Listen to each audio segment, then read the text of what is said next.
All right. Let us get to this. Are you ready? Let's warm up. I'm supposed to have like a cup of Baileys here. Why am I not drinking something? Margarita, red wine, something. I just need something to make this conversation flow. Hello, people. How are you? My cousin is looking at me like I'm crazy. All right, let's get to this. Should I introduce it like it's my channel? Welcome to my channel, because I know many of my channel members are going to come here to watch. So welcome to the channel. This is my cousin's channel, and I am so excited to be here to share my Canada journey. So let us get into this gist. And you guys, watch till the end. Give the video a big thumbs up as you are coming in, okay? This is going to be very revealing. It's going to be very interesting and educative as well. Real life, real talk. Why did I choose to leave Nigeria? Why did we choose to relocate to Canada? I have to give that some thought. Before I get into the conversation of choosing to leave Nigeria, I think it's best if I begin with my mindset, my position before that decision. I am a core Niger babe to the core. My husband and I have very similar backgrounds and mindsets when it comes to leaving Nigeria. Let me give you a little history and background. I come from a very traditional family. My father is a core Igbo man. My mother was the leader of her community. I grew up having that community bond, having uncles and aunties, village meetings, going for masquerade functions, going to my village every Christmas and every Easter, having that traditional upbringing, if I can call it that. While my father worked a 9 to 5, he had several opportunities to relocate, right? I recall that he used to come to Canada a lot. He would come to Canada, he would buy us this Aladdin CDs, several souvenirs from Canada. And at some point in his career, his very senior boss told him, his name, we would like you to relocate to Canada. We have we want to set you up. We have a position for you. My father said, no, I am not interested in moving. I want to live in Nigeria. I want to be close to the family. He's an only son. I want to just be back home, raise my children at home. So he declined that opportunity of coming to Canada. My husband's father, on the other hand, in fact, his was not just visiting. He was a medical doctor. He lived in, US, then he traveled to Germany. He studied medicine in German. Imagine someone whose first language is English studying medicine in German. So he was such an intelligent man. He stayed abroad for a long time. And after a long time, he chose to go back to Nigeria, start up a family. So when people were telling him, oh, doctor, won't you take your family abroad? Won't you raise your children abroad? Take your wife abroad, go abroad. My father-in-law was like, what? I've spent almost all my life abroad. I'm here to stay. I am not going back. So that is the kind of family that my husband and I came from. Nigeria. We stay here. We die here.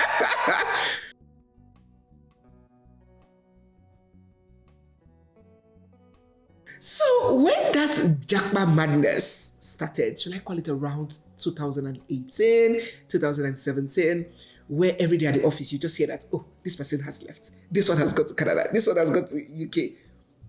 My husband and I were not fazed. As a matter of fact, even as a young girl, when suitors from outside the country come, so in their minds, they will be like, maybe this is a plus. Oh, this girl will be so interested, so excited to travel. That was a disadvantage for them, because once I hear that you're based abroad, I'm not interested, because I did not want to live abroad. I felt like, what sort of modern day imperialism? What am I going abroad to do? I have a good job here. My husband has a good job here. We have family supports. We have potential for growth. We have everything we need in Nigeria. So why would I go abroad? What am I doing there? I can visit, go on vacation, come back. Now, let me tell you where the shift happened. And it just takes one event, it just takes one occurrence to change the mind completely. And do you know what it was for me? to end SARS. You see, this is my cousin. He can attest to the fact when he started his whole JAPA process and he came to me, Neze, put in your papers. You're young, you have a master's, you have everything it takes to score good points to move to Canada. I was like, I'm not interested. Even when he said, I will help you, there were so many opportunities. I said, I am not interested. And then the end SARS of October 20th, 2020, I will not forget that date. It happened. And as I sat there, tears welled up in my eyes and streaming down my cheeks. That was the second event in Nigeria that made me cry. The first was the Alufor. I still regret watching that video.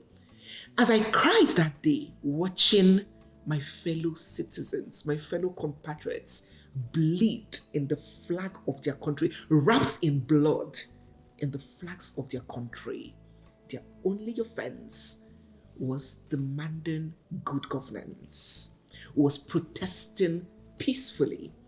As I sat there, my whole life, my whole future flashed before my eyes. And I told myself, is this the country that I'm going to leave my children in? If something happens to me now, what is the fate of these children that I have? Oh, you have a good job. Can a good job save you? You're just an accident away. You are just an event away. You're just a robbery away. You are just a protest away from an event that good job will not save you from. From that community will not save you from. Are you really thinking this thing through? Are you not making the mistake of your life, refusing to avail yourself of the opportunity for a better life for yourself and for your children? And then I went to meet my husband because my husband was indifferent. Okay, he too was doing well for himself.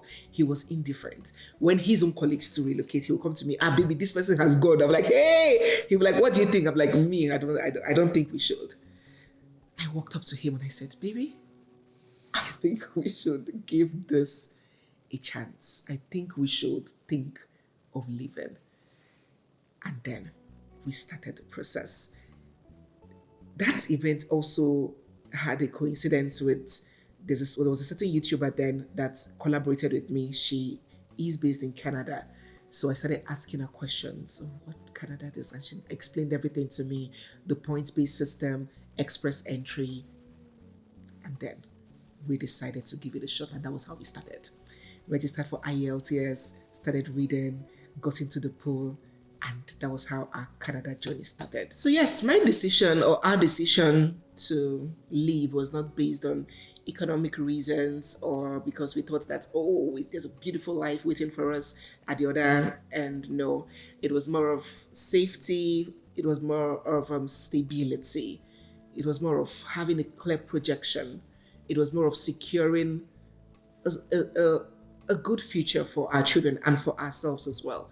So it wasn't economically motivated at all. We're not one of those people that believed that money grows on trees here. Once you come here, it's going to be affluence and comfort. No, that was not our motivation at all. The day we boarded the plane, it was a mix of different emotions. My mother-in-law, my siblings, they were all there to bid us farewell from the house, and they were crying. It was emotional leaving my family. And when we boarded the plane, I was holding my 4 young children. Remember, my first child was about 9 and my last baby was just 7 months old. So it was like, wow, so this is happening.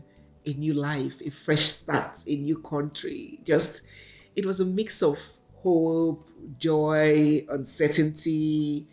It was just a mix of several emotions, and we were ready for it.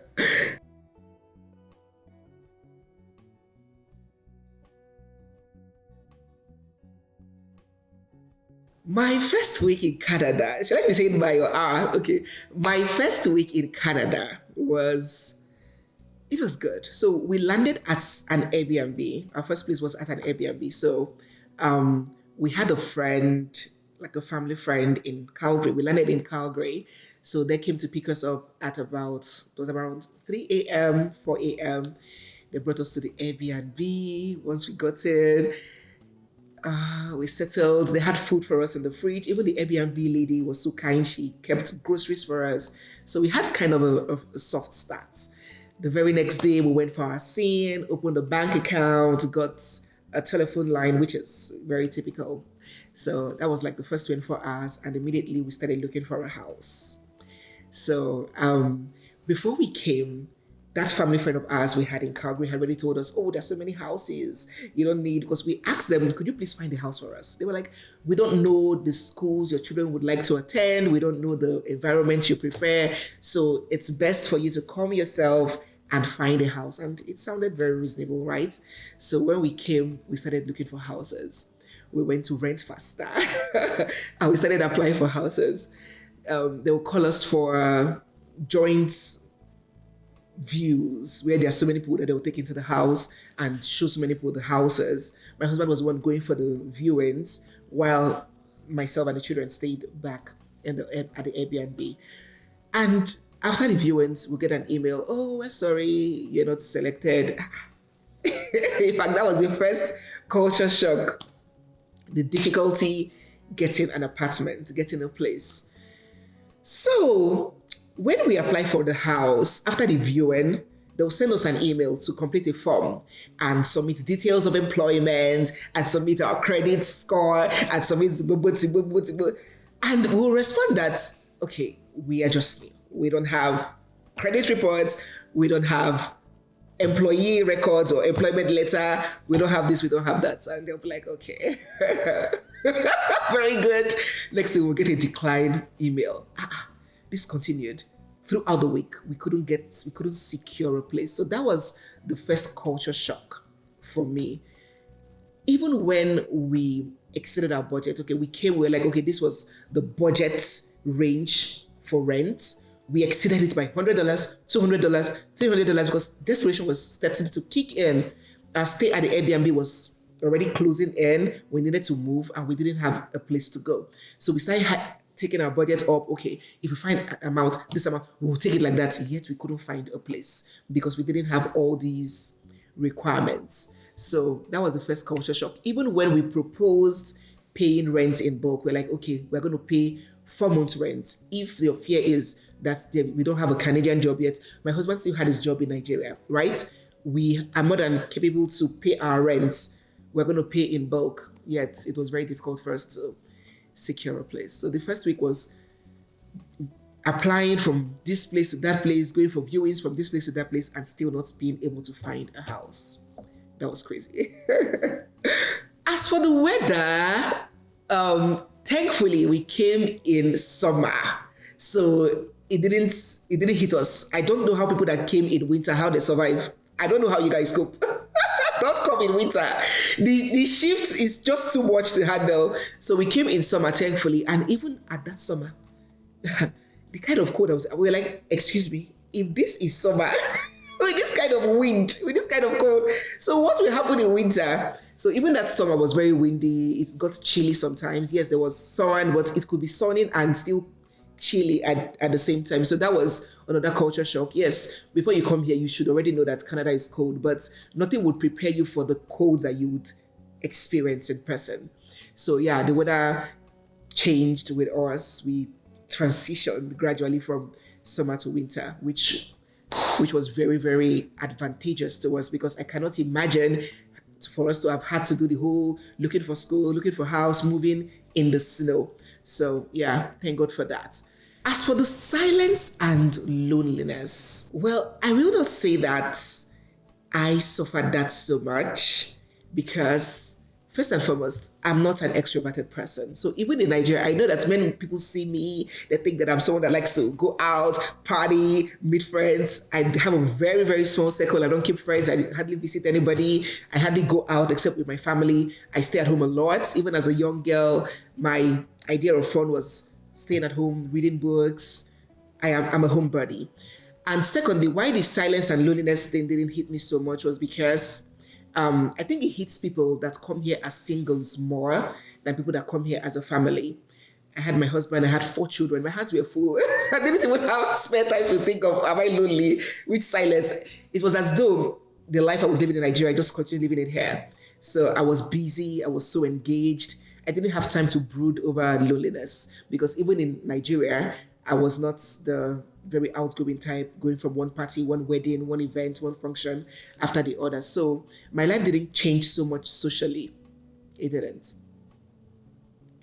My grocery store experience. Oh my God, I already name it my Osofia in London moment. Okay, let me disgrace myself on the internet a bit.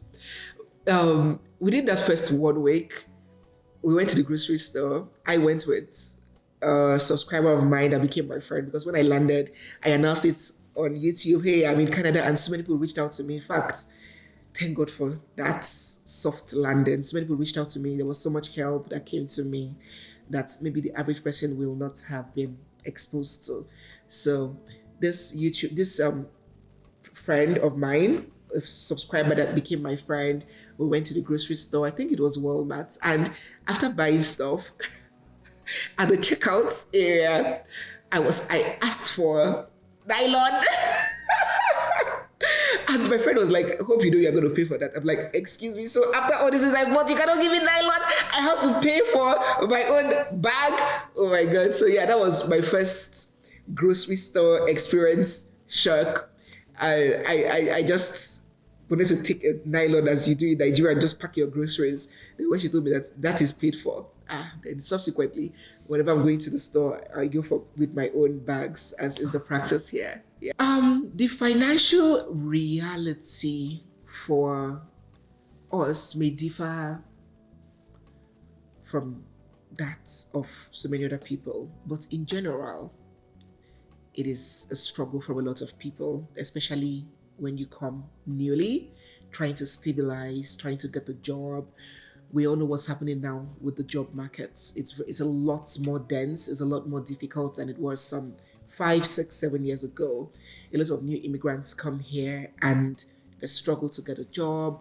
Even the survival jobs that were easy to come by before are now a struggle to get now. So, and you know that bills here pile up monthly. It's not like Nigeria that's okay. Once you gather yourself, you pay your rent for the year, you pay the children's school fees, you can breathe a little for the next 8, 9 months before that huge expense comes. You just have to deal with food, groceries, and little upkeeps. But here, the bill hits every month, so it is really tough.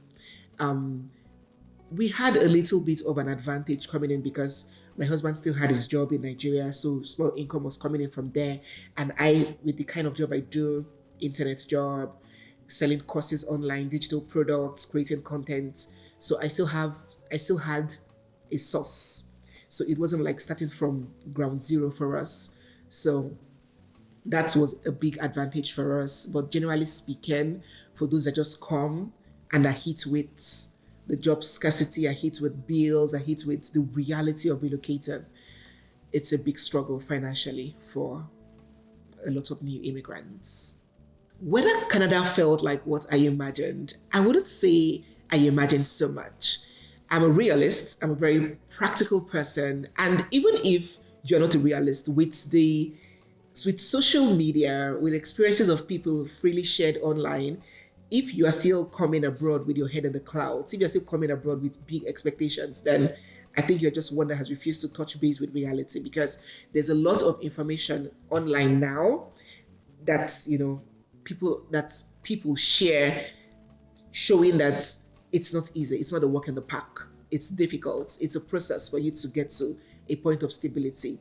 So we certainly didn't come in with lofty ideas. We didn't come in with big expectations. We just came in with hope. We came in with a vision.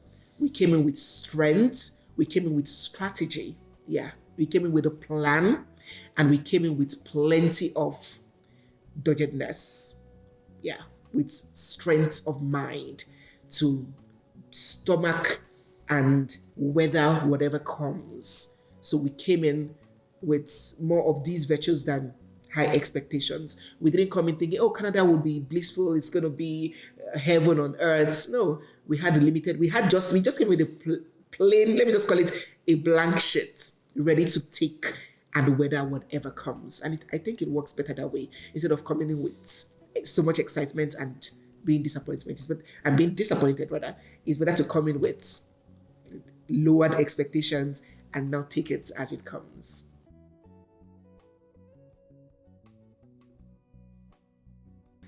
Oh, marriage, family, and relocation. In fact, this is one of my favorite topics to discuss, even on my own channel, NEZEVILLE. If you do not know, let me know as you that everybody here knows me. I have a YouTube channel called NEZEVILLE. You can join us there. So this is one of my favorite topics to discuss because relocation will certainly test and affect every marriage, especially marriages coming from Africa to the West.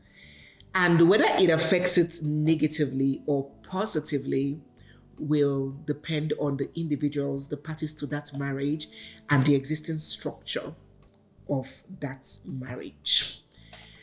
Coming from a system where patriarchy is the blueprint of many marriages to an environment where marriages function on partnership, not patriarchy. If the parties are not willing to adjust to the new system, their marriage will certainly face plenty of challenges. Or if the foundation of that marriage was fear, unilateral endurance, forced submission, imbalance, emotional imbalance, suppression, if that was the foundation of the marriage, when it comes to a system that strips it of these things that held it together, that marriage will inevitably crumble. My marriage, speaking personally, my marriage was already structured on,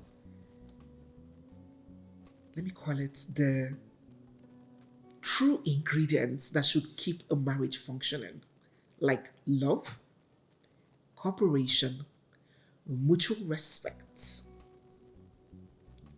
collaboration, partnership. It wasn't functioning on fear, societal pressure, family pressure, keeping up appearances, trying to please community surveillance, trying to please the church. Those were not the things that's made my marriage run in Nigeria. So adjusting to the new system was not so difficult for us because the marriage was already functioning on kindness, collaboration, partnership, love, mutual respect, and collaboration. So transitioning to this place, it wasn't all that, it wasn't a big blow in our marriage. But even at that, a lot of adjustments needed to be made on the both parts, from my side and from my husband's side. And again, yes, yeah, look, stop looking. look.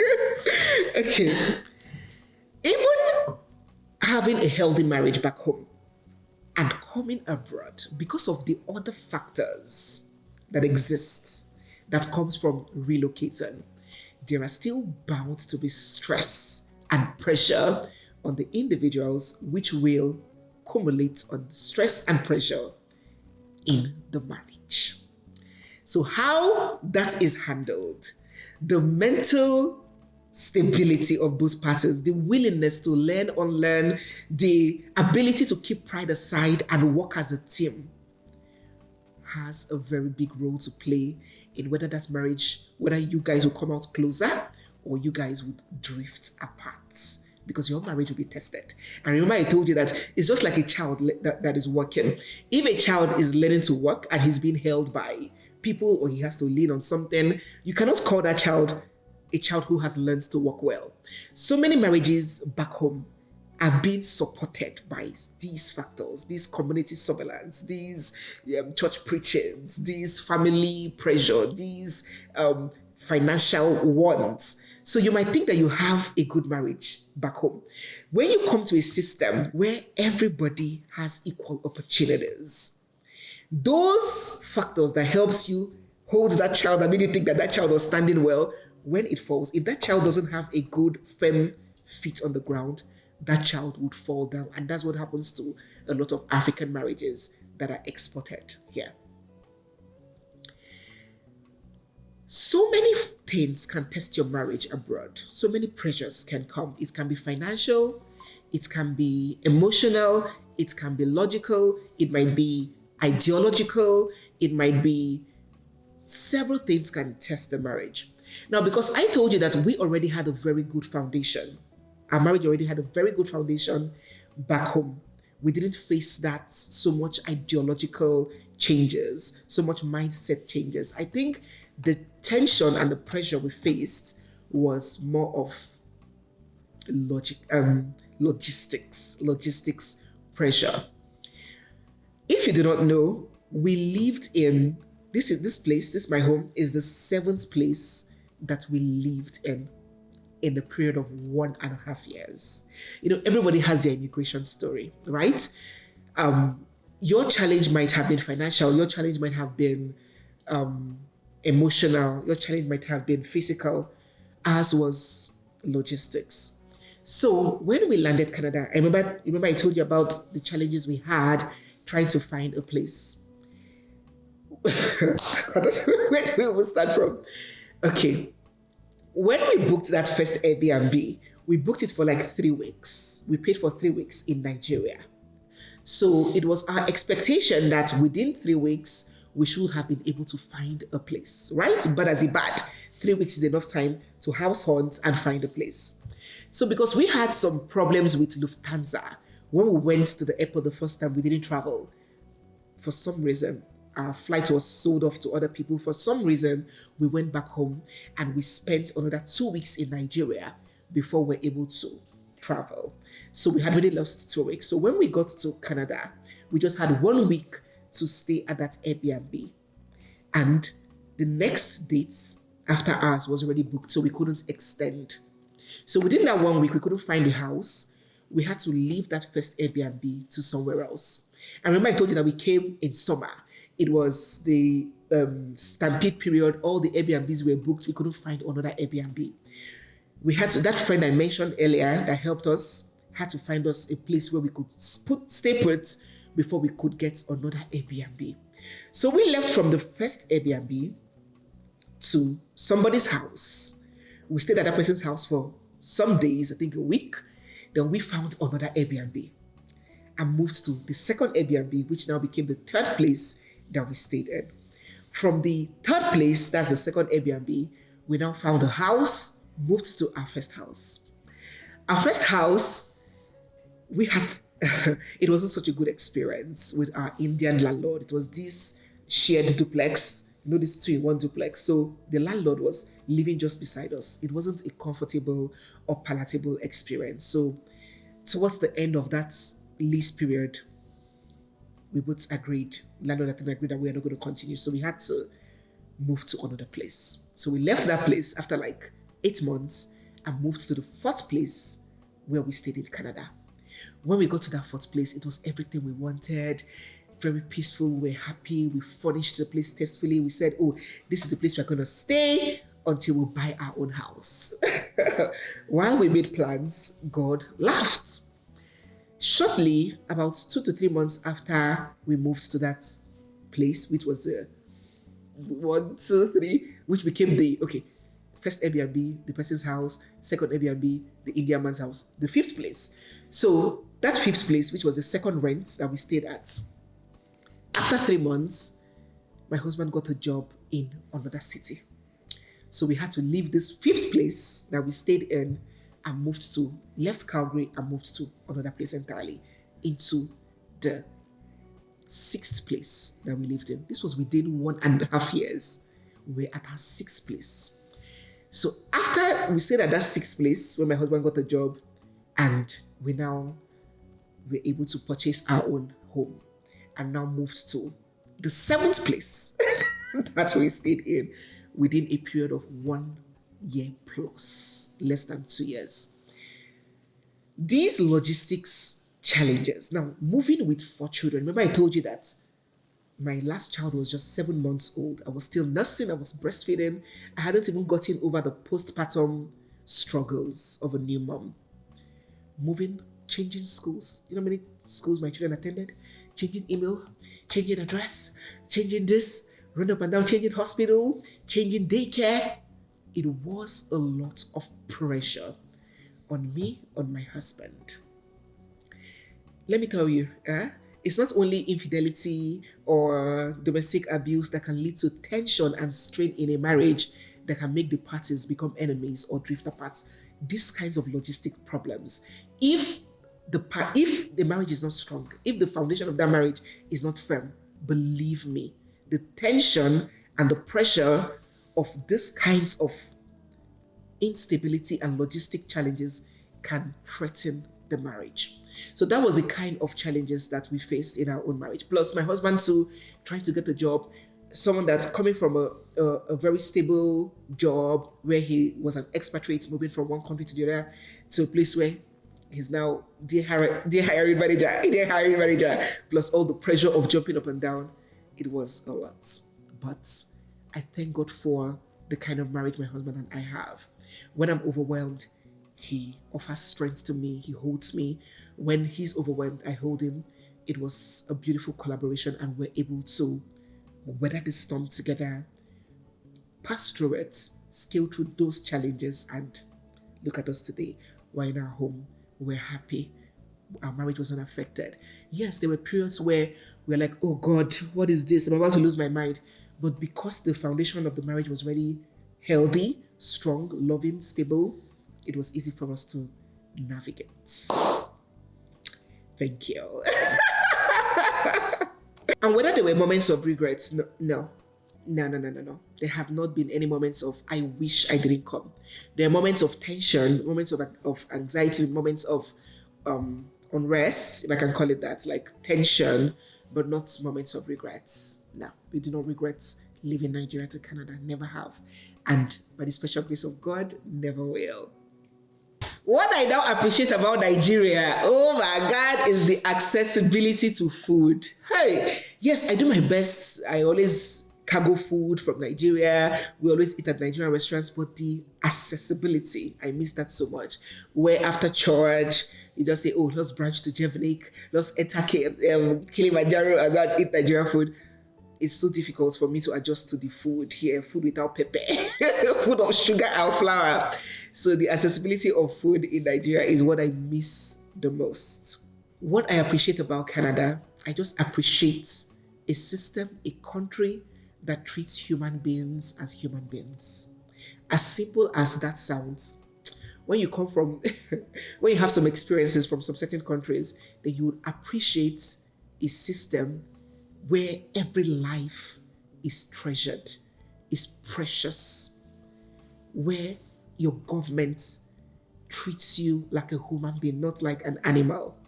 That's what I appreciate the most about this country, the way human beings are treated like human beings. It's amazing to see. To wrap up this video, my final words to those looking at relocating: is there your best time? Is there your right age? I think everybody has their destiny. Everybody has the chi that works for them. Everybody has their luck, their star, their grace, their destiny. So I don't think that there's a blanket answer that, oh, at this particular age, do not come. If you're above 30, do not come. What works for me might not work for you. So analyze and appraise your own circumstances. Have a good plan. Minimize lofty expectations. Be ready to adjust. Be adaptable. Yeah. It's not a bed of roses. Come on, you spent like 35 years, 40 years building in Nigeria. How do you, or in whatever country you're coming from? So how do you expect that when you come here within 1 year or 2 years or 3 years, everywhere will just steal, everywhere will just be perfect? No, it's a process, it's a journey. Be mentally strong to be able to adjust, to be able to weather the challenges, have a plan, be ambitious. Yes, believe in yourself, be strong in mind and body, put in the work, and I believe that at the end of the day, it will not be a bad decision.